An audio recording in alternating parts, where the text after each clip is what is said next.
Assalamualaikum warahmatullahi wabarakatuh. Perkenalkan, nama saya Vivi Marsyanda dari kelas 12 MIPA 1 SMA Negeri 1 Pontianak.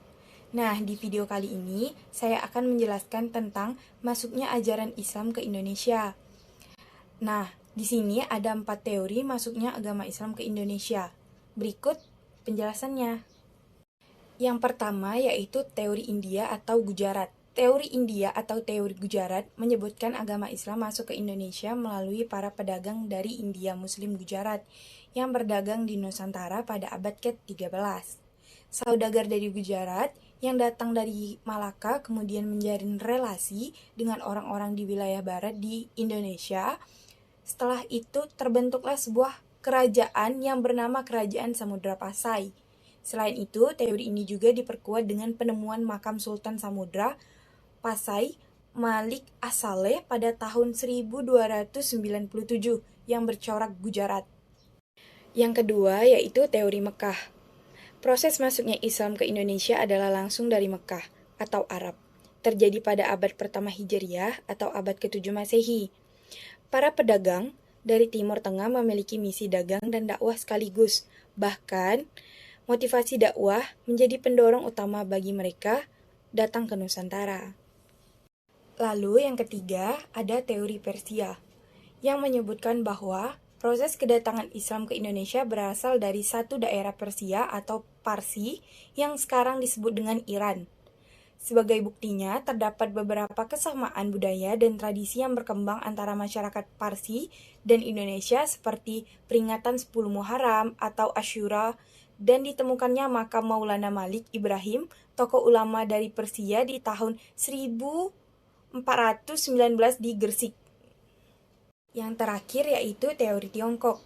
Proses kedatangan Islam ke Indonesia khususnya di tanah Jawa berasal dari para pedagang Tiongkok. Mereka telah berhubungan dagang dengan penduduk Indonesia jauh sebelum Islam dikenal di Indonesia. Yang ini sejak masa Hindu-Buddha. Ajaran Islam sendiri telah sampai di Tiongkok pada abad ke-7 Masehi, pada abad dinasti Tang. Di daerah Guangzhou, Kanton, Zhangzhou, dan pesisir Tiongkok Selatan, telah terdapat sejumlah permukiman Islam. Sebagai pembuktian teori Tiongkok, yaitu Raja Islam pertama di Jawa, yaitu Raden Patah dari Bintoro Demak, merupakan keturunan Tiongkok. Ibunya disebutkan berasal dari Champa, Tiongkok, bagian selatan sekarang termasuk Vietnam. Bukti lainnya adalah adanya masjid-masjid tua yang bernilai arsitektur Tionghoa atau Tiongkok di berbagai tempat di Pulau Jawa. Pelabuhan penting seperti di Gresik, misalnya menurut catatan-catatan Tiongkok, diduduki pertama kali oleh para pelaut dan pedagang Tiongkok. Lanjut, kita akan menjelaskan tentang jalur penyebaran Islam di Indonesia. Adapun jalur penyebaran Islam di Indonesia adalah sebagai berikut. Nah, yang pertama itu ada perdagangan. Pada tahap awal, saluran atau sarana yang digunakan dalam proses Islamisasi di Indonesia adalah jalur perdagangan. Hal itu dapat diketahui melalui adanya kesibukan lalu lintas perdagangan pada abad ke-7 Masehi hingga abad ke-16 Masehi. Saluran Islamisasi melalui jalur perdagangan ini sangat menguntungkan karena para raja dan bangsawan turut serta dan dalam aktivitas perdagangan tersebut. Bahkan, mereka menjadi pemilik kapal dan saham perdagangan. Hubungan perdagangan ini dimanfaatkan oleh para pedagang muslim sebagai sarana atau media dakwah. Sebab dalam Islam, setiap muslim memiliki kewajiban untuk menyebarkan agama Islam kepada siapa saja tanpa paksaan. Yang kedua itu aspek pernikahan. Dari aspek ekonomi, para pedagang muslim memiliki status sosial ekonomi yang lebih baik daripada kebanyakan pribumi. Hal ini menyebabkan banyak para penduduk pribumi, terutama para wanita, tertarik untuk menjadi istri-istri para saudagar muslim.